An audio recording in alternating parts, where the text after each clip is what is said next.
Right, we continue our discussion on reaction to the Brackenfell High School chaos that unfolded. The school is at the center of a racism scandal after it emerged that parents and some teachers held an unofficial and private matric dance. The event was not open to everyone and was attended only by white pupils. Now, this incident has triggered protest action from the EFF, in turn leading to clashes with parents and local community members. Joining me to analyze the turn of events and really expand on the different positions here is Jack Miller of the Cape Party, as well as a spokesperson of the Western Cape in the EFF, Wandile Kasibe. Gentlemen, a very good morning to you. Thank you for your time. Jack, I'd like to start with you. Just give us a sense of the reason why you thought it important to come out and show yourselves during this protest. Well, good morning, Mpo, and good to talk to you today. I think let's start with the facts. The EFF said that black students were excluded from a matriculant party, and that's factually incorrect. What actually happened was it was a private party conducted by students and parents. An invitation was sent out to the entire class of all skin colors. The cost of the event, I think the organizers needed to charge the attendees about 500 Rand per head. The students that did come were of different racial groups. There happened to be students there with brown skin, as if we even need to talk about this in the 21st century. But there were kids, with darker hues of skin at this party. And the students that didn't attend were ones that either didn't want to go or weren't prepared to pay the 500 Rand. So the EFF took something that was not racist and did what they tend to do with regards to everything in this country, and that is make it about race. And the Cape Party is so sick and tired after 26 years. The ANC said that promised us a dream of a rainbow nation in 1994. And here we are 26 years later, heckling over matters like this. So it's very disappointing. And unfortunately, the EFF seems to take political opportunities here and try to speak to their voter base by inflaming racial hatred and racial tensions. And we at the Cape Party wanted to oppose that and say that we stand for racial unity, and we want to support the school kids, the parents and the residents of Brackenfell. And as I'm sure you and all your viewers are aware, the Cape Party believes in a true rainbow nation right here in an independent Western Cape. Jack, you say darker hues of color. Am I right to assume that you mean black learners, or are you talking about white people who may be olive skin tone? Just give me an understanding there when you say you have information that there were darker hues of color learners who attended this matric farewell party. Thank you for saying that. That's how ridiculous it is. Yeah, let's say that a white person with a good suntan, qualifies as a different ethnic group. This is how absurd it is. Yes, there were, from reports from the students and the parents who organized the event, I understand that there were students who you might refer to as brown-skinned or Cape-colored. So, yes, if that's what if those boxes need to be ticked in order to satisfy the racial divisions that people are trying to stoke, then yes, there were people there of different skin colors. Okay, I don't think you've answered my question correctly, but anyway, I just want to get the EFF's Wandile to also get involved in this conversation. Wandile, you've been listening in to what Jack Miller has had to say. What is your reaction to some of those comments that he's making? Yeah, thank you very much. I mean, it's difficult to sit here and listen to a buffoon here. Here we're talking about serious issues here. We cannot sit here and pretend as if race is not a problem in this country. Race is a primary contradiction in South Africa. The reason why he's where he is today is because of the pigmentation of his skin. He's been getting privileges here since the dawn, since they arrived here in 1652, using their skin pigmentation as an advantage to undermine the dignity of black people here. So we're not going to sit here and pretend as if race is not a problem in this country. Hence, we're saying as the EFF, we're not going to allow any racist here to think that they will undermine the dignity of black people. What happened at Brackenfell High cannot be condoned. Black people were excluded there initially. He must go and check his facts. Black people were excluded here. That's the reason why EFF was written to by those black learners and those black parents. And we intervened and we went to the school and wanted to have a discussion with the principal and the SGB. And were attacked by those white racists there whilst we're trying to have a conversation with the school to understand all the issues around this matter. We went there again and were attacked by those racists. And we're saying as the EFF, we're not going to fold our arms here when our people's dignity is being undermined.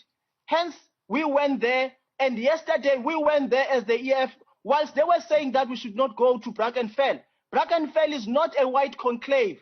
There is no place here in this country that is coded off for white people.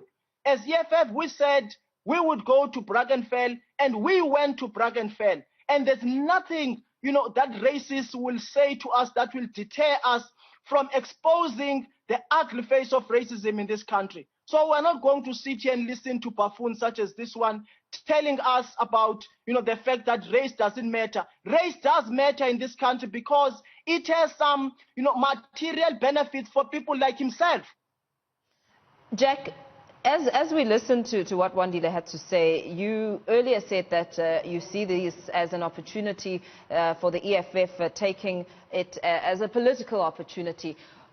Are you saying that racism does not exist in the school and within the Western Cape, even if we have past learners who've spoken about the manner in which they've been treated in that school? And of course, racism is a huge problem. Are you saying that it doesn't exist?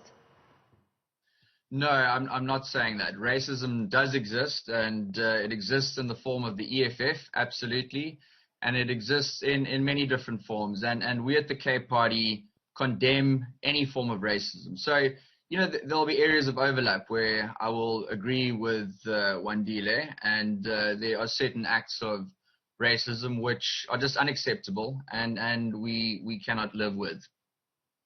But the EFF, how can they say with a straight face that they are fighting racism? This organization is hell-bent on putting all of their energy into stoking racial divisions in this country. And, so yes, race is a problem, but race is primarily a problem because it's become a political issue in this country. And it's politically expedient for organizations like the ANC and the EFF to make race an issue in this country. It's a scapegoat to escape responsibility for the failings of the South African government over the last 26 years. They like to talk about the legacy of apartheid. The fact that we're living in this country 26 years later and the economy is in the shape it's in, education is in the shape it's in, infrastructure is in the shape it's in. We're lucky if electricity comes on and water comes out the tap. It doesn't matter what your skin color is. We deserve better than this for South African citizens. So let's look at one of our favorite examples. So 94 was a key turning point in the country. Jack, sorry, if you allow me to interrupt you there for the sake of time. You're saying that race is a political issue. What do you mean by that? And also, what does your party stand for? We saw you springing up during Brackenfell, but where does your party originate from, and what drives it? What does it stand for? Okay, so the Cape Party was founded in 2007. And we were founded out of a disillusionment with where the country was going. We were disillusioned with the DA. We were disillusioned with the other political parties out there. We were disillusioned with the ANC and where they were taking the country. So we believed that obviously we were told what South Africa was supposed to be. But by 2007, it was clear to us that this is not where South Africa was going. We were not going to have a rainbow nation. So we founded the Cape Party with a vision to make the Western Cape an independent country. The Western Cape is the most ethnically diverse region in South Africa. We have a majority language, which is Afrikaans. We have a political ideology, which is different to the rest of South Africa. The Western Cape is the only province that votes against the socialist, communist, and African nationalist policies that we see from both the ANC and the EFF. So there are multiple levels in which the Western Cape is different to other parts of South Africa. And so we believe in good relations. How so? I mean, if your aim is to make the Western Cape an independent country, what message are you sending there? Is it inclusive or exclusive? What are the components of that statement on its own?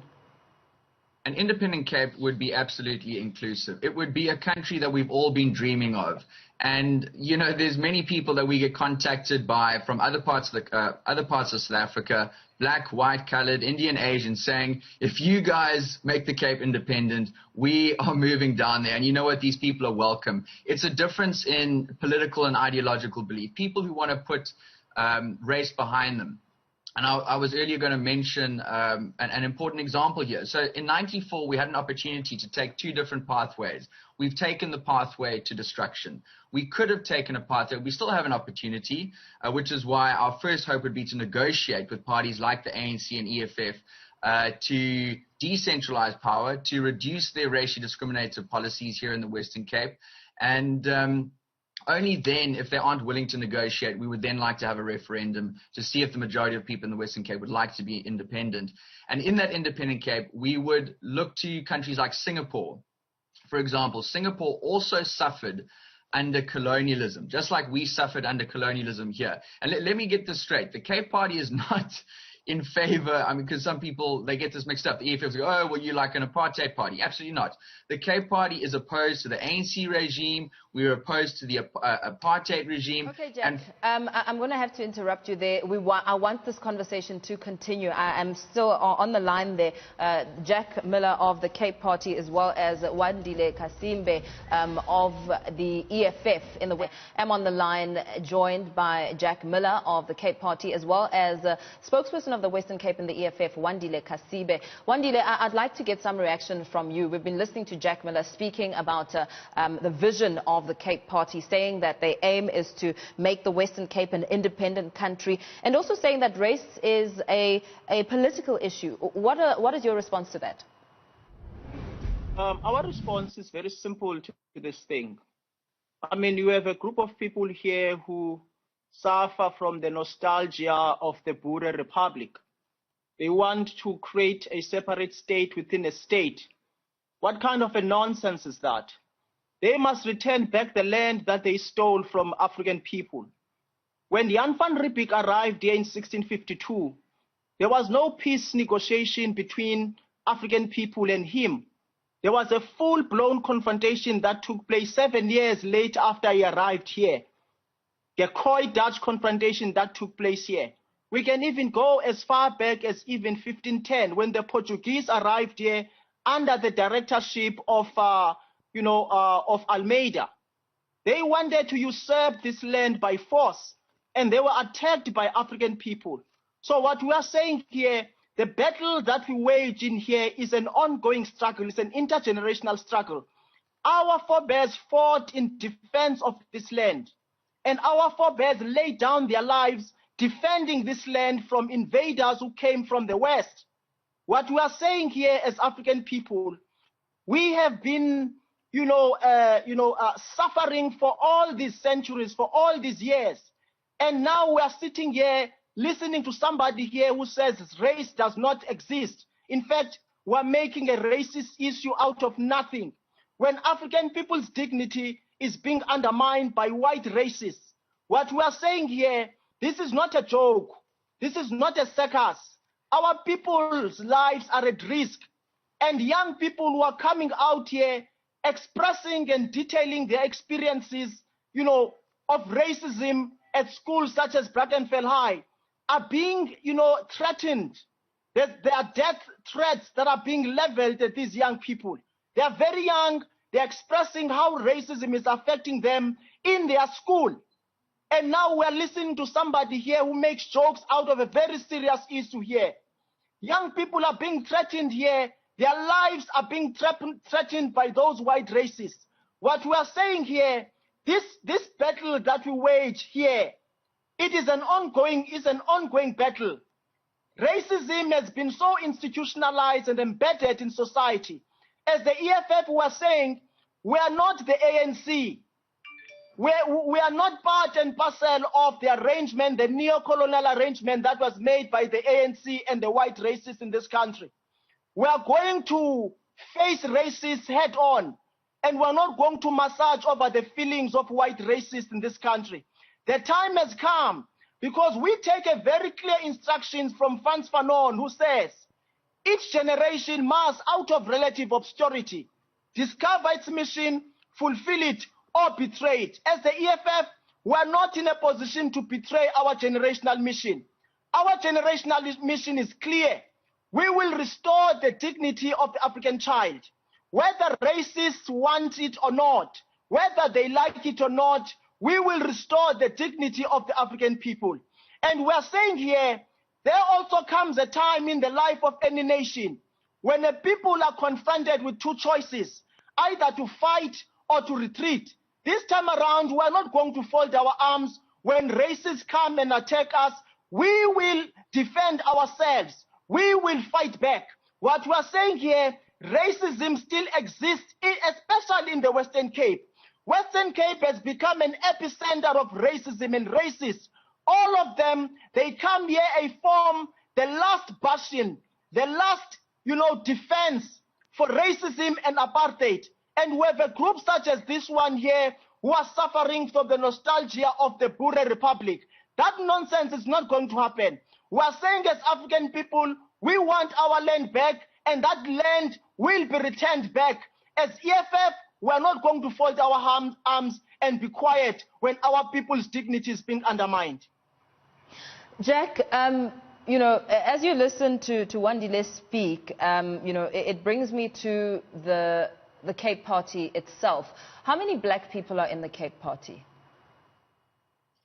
Well, we don't have a racial census, so we don't count. But if you look at our social media support, I don't know, you could call it, I'd say it's probably a fairly relatively accurate reflection of the demographics of the Western Cape. Yeah. So you're saying, so there are white and black people, there are black people within the Cape Party. Is that what you're saying?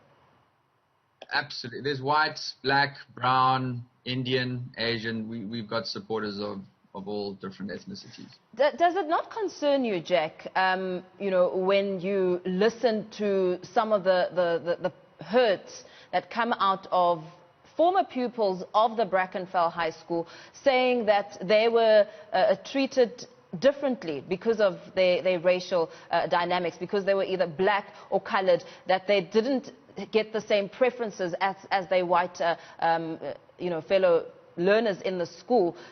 Does that not concern you? No, it does concern me, and children are very sensitive. It's a very sensitive time in one's life. And I think that when politics is pushing race down our throats every single day, young children are very persuadable, and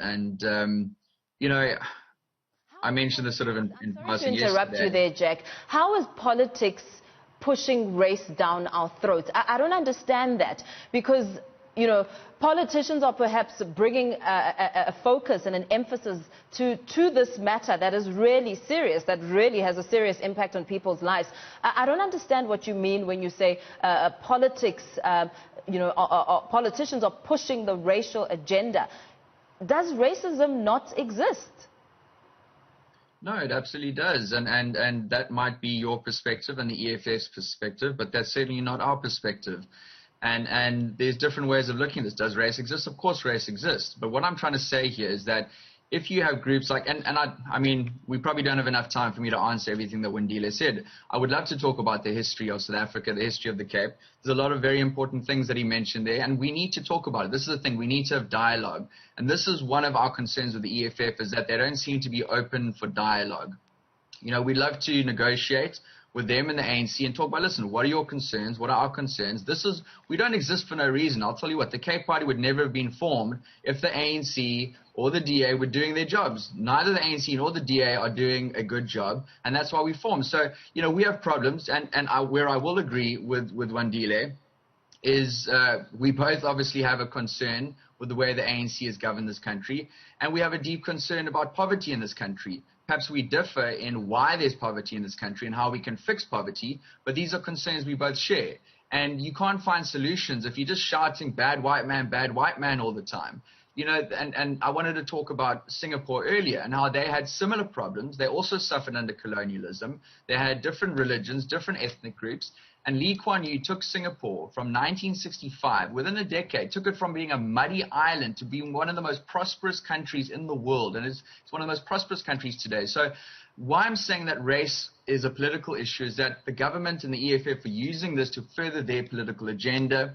They believe, either fairly or not, in certain policies which we think are destructive. In fact, we think these types of policies is why there's so much poverty in the country at the moment. We believe that different policies would bring up the standards of living of all people, of all different skin colors. And I'd love to express my views to Wandile and the ANC and say, listen, we think your economic policies are wrong. We think your political policies are wrong. We think we can better all races in this country with these types of policies. But we can't have a debate. And this is why I say race is a political issue in this country, because it stops right there. He doesn't want to hear what I have to say because I'm a wicked colonialist white man, but I actually have views that he might find interesting, but he's not willing to listen to it because he doesn't like my skin color. Wandile, what do you have to say to that very quickly as we wrap up this discussion? I mean, as the EFF, we really, don't have time to have discussions with racists here or racist apologies, people who apologize for racism here. He went on here when we started with this conversation denying the existence of racism. Only when I pointed out certain things that he started to agree on those issues. Now, we really need to be serious about what we are saying here, because racism does exist in this country, and a lot of white people have benefited from the existence of racism. It has become so subtle in the Western Cape. It has become so institutionalized in the Western Cape, and he knows that. The reason why he doesn't want to accept here is simply because he will be exposing himself. Racism exists in the Western Cape. It exists in places where people work. It exists in schools. It exists at universities. That's the reason why, as the EFF, we are standing up to say that not racism anymore. We are not going to allow that nonsense. We are not going to allow a situation where our people's dignity is being undermined. Hence, we are saying here, there are a lot of, white people who think that here, they come and try to sanitize and try to silence people who speak out against racism, because they know for sure that, they have securities here, they have social security, they live in well-off areas, they live in areas that are rich, and these people have been accumulating wealth for years, and they've accumulated wealth for their children. Whilst black people and the majority of this country are living in poverty, they are living in squalors, and the land, has not been returned back to our people. We are talking about millions of black people here who are landless because land was taken, from them through the barrel of a gun. And today we listen to someone here who says racism does not exist. Now you think that the EFF now is going to sit down and have discussion with someone like that? No, we don't have time. We don't have time for fools here. For the sake of time, gentlemen, I want to thank you both for your time. Jack Miller, leader of the Cape Party, and Wandile Kasibe, a spokesperson of the Western Cape in the EFF in the Western Cape. Of course, wrapping up that discussion.